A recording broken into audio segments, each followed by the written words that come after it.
My name is Don Bunn. I was born in North York, which was a township adjacent to the town of Weston. I come from a family of 10 children. I was the eighth boy, and there were two daughters born after I was born. I lived at 127 Harding Avenue, and Harding Avenue uh, intersected with Jane Street. Jane Street was the division between North York and Weston. The main intersection in Weston is Lawrence and Weston Road. There used to be two railway stations there, Canadian Pacific and Canadian National.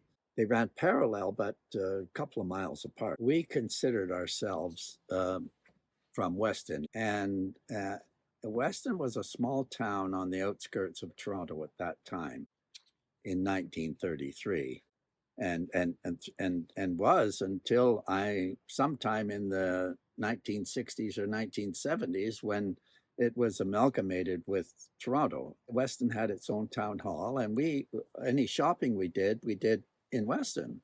Um, North York was a bit of a rural area at that time. There was an airport immediately behind our home at Tathui Drive and Jane Street. During the war, during the Second World War, it was a military training airport for the Canadian Air Force, but it was disbanded immediately after the war. It became a wartime housing project, and there were probably 200 or 300 homes built in there called wartime housing for the returning veterans. My father worked for a company called Moffat's that made stoves and refrigerators. And during the wartime, of course, they made ammunition. CCM was also located in Weston, Canada Cycle and Motor Company. It always made sporting goods, bicycles, skates, wagons, etc. South of Weston, which was Mount Dennis, it also had a number of companies, one of which was Kodak, another was Ferranti Electric, more business forms, gearbox and paper. If you drew a circle and said them in a radius of a mile, all of those companies would be located.